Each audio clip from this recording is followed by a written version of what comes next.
الحمد لله رب العالمين والصلاة والسلام على سيد الرسل وخاتم الأنبياء والمرسلين أما بعد فأعوذ بالله من الشيطان الرجيم بسم الله الرحمن الرحیم۔ امید کرتا ہوں آپ خیر و عافیت سے ہوں گے، دعا گو بھی ہوں اللہ تبارک و تعالی ہمارا اس چینل کو دیکھنے والے تمام مسلمان بھائی اور بہنوں کو عزت والی عفت والی لمبی زندگی عطا فرمائے، آمین۔ آپ دیکھ رہے ہیں ہمارا یوٹیوب چینل النساء ٹی وی، اور میں آپ کو بھائی محمد اسد اللہ مدنی آپ کی خدمت میں ایک بار پھر حاضر ہوں۔ آج ہم نے آپ کے سامنے ایک دو اہم باتیں عرض کرنی ہیں کہ مصائب کے حوالے سے، آزمائش کے حوالے سے، تکالیف اور سختیوں کے حوالے سے جو دنیا میں مومنین پر آتی ہیں۔ دیکھیں بھئی، اللہ نے ہمیں دنیا میں بھیجا اور یہ دارالعمل ہے، اور یہاں انسان کو آزمایا بھی جاتا ہے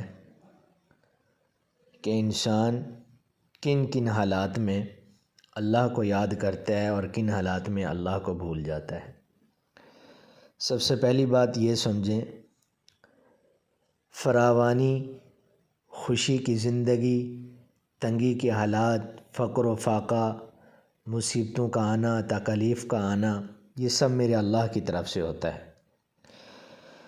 بعض دفعہ اس انسان کی بھلائی کے لیے ایسا بھی ہوتا ہے کہ اللہ پاک اس کو دنیا میں ایک آزمائش سے نکالتے ہیں، پھر دوسری میں ڈال دیتے ہیں، پھر دوسری سے نکالتے ہیں، تیسری میں ڈال دیتے ہیں۔ اسی طرح وہ تکالیف، مصیبتوں، پریشانیوں میں اپنی زندگی گزارتا ہے۔ تو بھئی اس حوالے سے اگر ہمارے اوپر مصائب اور مشکلات آئیں تو ہمیں کیا کرنا چاہیے؟ جناب رسول اللہ صلی اللہ علیہ وسلم کا فرمان مبارک ہے کہ مصائب پر صبر کرنے کا کتنا اجر ہے۔ حضرت ابن عباس رضی اللہ تعالیٰ عنہ روایت کرتے ہیں، ایک نبی نے، ایک پیغمبر نے بارگاہ خداوندی میں عرض کیا، اے اللہ، تیرا مومن بندہ تیری اطاعت کرتا ہے، تیری فرما برداری کرتا ہے، نافرمانی سے بچتا ہے، مگر تو دنیا کو اس سے دور رکھتا ہے، آفات میں مبتلا کر دیتا ہے، اور کافر تیری اطاعت نہیں کرتا بلکہ نافرمانیوں پر جرأت دکھاتا ہے، پھر بھی تو اس سے آفات، مصیبتوں کو دور رکھتا ہے اور دنیا کی فراوانی اس کو بہت دیتا ہے۔ اللہ تعالی نے وحی بھیجی کہ بندے بھی میرے ہیں، آفات بھی میری ہی پیدا کردہ ہیں، تکالیف، مصیبتیں، آزمائش بھی میری پیدا کردہ ہیں، اور ہر چیز میری حمد و ثنا بیان کرتی ہے۔ مومن بندہ کے ذمے کوئی گناہ ہوتا ہے تو میں اس سے دنیا کو ہٹا کر مصیبت میں مبتلا کر دیتا ہوں تاکہ اس کے گناہوں کا کفارہ ہو جائے، پھر جب میری ملاقات ہوگی تو میں اس کی نیکیوں کا بدلہ اسے عطا کر دوں گا، اور کافر کی برائیوں کے باوجود میں اس کے لیے رزق کی فراخی اور اتنا رزق وسع کر دیتا ہوں اور آفتوں کو اس سے ٹال دیتا ہوں، حتیٰ کہ جب میرے پاس آئے گا تو اس کے گناہوں کا بدلہ بھی اسے میں چکھاؤں گا۔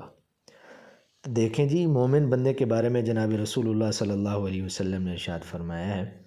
کہ مصیبتیں اور پریشانیاں اس کو آتی ہیں، لیکن یہ آپ کے اور میرے گناہوں کا کفارہ ہو جاتی ہیں۔ اور ایک روایت میں آتا ہے، ایک آدمی جناب رسول اللہ صلی اللہ علیہ وسلم کی خدمت میں حاضر ہوا، آپ صلی اللہ علیہ وسلم کو لیٹے ہوئے دیکھا تو بڑے غمگین اور پریشانی حالت میں تھے، تو اس نے عرض کی، یا رسول اللہ صلی اللہ علیہ وسلم، کیا وجہ ہے؟ تو آپ صلی اللہ علیہ وسلم نے ارشاد فرمایا، بھوک کی شدت کی وجہ سے لیٹا ہوں۔ تو وہ یہ شخص سن کر رونے لگا، پھر جا کر اس نے مزدوری کی اور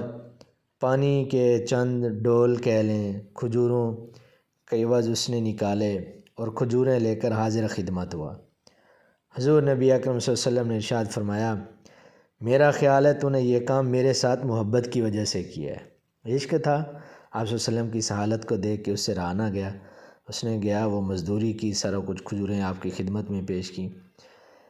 تو عرض کیا، واقعی یا رسول اللہ مجھے آپ سے محبت ہے۔ فرمایا، اگر تو سچا ہے تو مسلسل مصیبتوں کے لیے تیار ہو جا،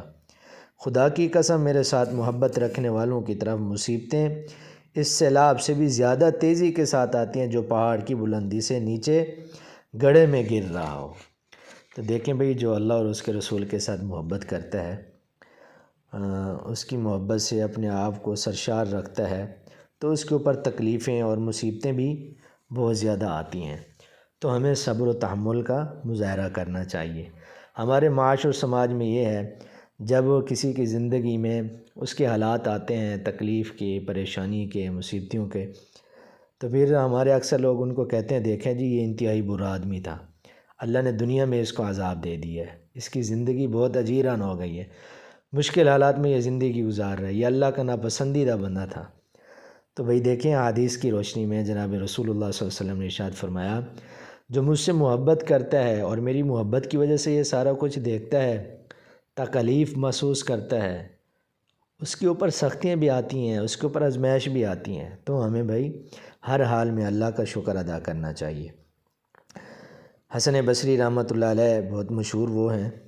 تابعی ہیں، آپ نے بھی نام سنا ہوگا۔ تو ایک صحابی نے کسی عورت کو دیکھا، وہ روایت کرتے ہیں، ایک صحابی نے کسی عورت کو دیکھا جسے وہ اسلام سے پہلے جانتے تھے، اس سے کچھ بات کی اور آگے چل دیے،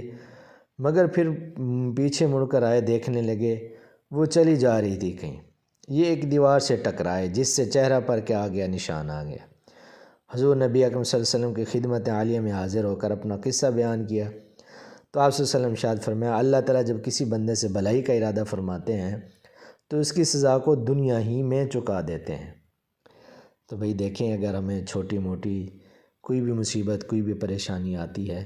تو وہ ہمارے گناہوں کا، ہماری کوتاہیوں کا، ہماری کمیوں کا ازالہ ہو جاتی ہیں۔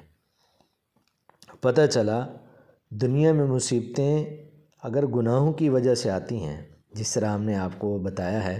کہ انسان کے اپنے کیے ہوئے اعمال ایسے ہوتے ہیں جو گناہ ہو جاتے ہیں اس کے ذمے، تو اللہ تبارک و تعالیٰ چھوٹی بڑی مصیبتیں دے کے اس کو دنیا میں پاک اور صاف کر دیتے ہیں۔ تو مصیبتیں گناہوں کی وجہ سے آتی ہیں، تو جب اللہ تعالیٰ کسی کو دنیا میں سزا دیتا ہے، اس کی شان سے بعید یہ ہے کہ اسے دوبارہ وہ سزا دے۔ جب دنیا میں کسی کو معاف فرما دے تو یہ اس کی شان کے بعید ہے کہ اللہ پھر قیامت میں بھی اس کو سزا دے۔ جیسے حضرت امی عائشہ رضی اللہ تعالیٰ عنہ روایت کرتی ہیں، آپ صلی اللہ علیہ وسلم نے ارشاد فرمایا، مومن پر جو مصیبت آتی ہے حتیٰ کہ اس کو کانٹا بھی چبھتا ہے، وہ اس کی تکلیف کو محسوس کرتا ہے، حالانکہ کانٹے چبھنے کتنی تکلیف ہوتی ہے، ہلکی سے ہلکی ایک مثال دی، تو اللہ تبارک و تعالیٰ اس کے عوض میں اس بندے کے گناہ معاف فرما دیتے ہیں۔ تو عزیز دوستو، ہمیں بھی اس زندگی میں یہ دارالعمل ہے بھائی، یہاں مختلف قسم کے حالات، آزمائشیں آتی رہتی ہیں، تو ہمیں ہر حال میں اللہ کا شکر ادا کرنا چاہیے۔ یہ تکلیف مانگنی تو نہیں چاہیے، آپ صلی اللہ علیہ وسلم نے ارشاد فرمایا، عافیت مانگا کریں۔ صبر اگر مانگیں گے تو صبر تو مصیبت پر ہوتا ہے، مصیبت آئے گی پھر صبر، لیکن آپ اللہ سے عافیت مانگیں کہ اللہ ہمیں دنیا میں آزمائشوں سے محفوظ فرمائے۔ اگر آ جائیں مصیبتیں، پریشانیاں، تو ویلا شور نہیں مچانا، پھر بھی اللہ کا شکر ادا کرنا ہے کہ وہ رب آپ کو یہ تکلیف دے کے آپ کے گناہوں کو مٹانا چاہتے ہیں۔ اللہ تبارک و تعالیٰ سے دعا ہے کہ اللہ پاک ہم سب کو عافیت والی زندگی عطا فرمائے، عزت والی زندگی عطا فرمائے، مصیبتوں، پریشانیوں، آزمائشوں والی زندگی سے ہم سب کو، پوری امت مسلمہ کی حفاظت فرمائے۔ وما علینا الا البلاغ المبین۔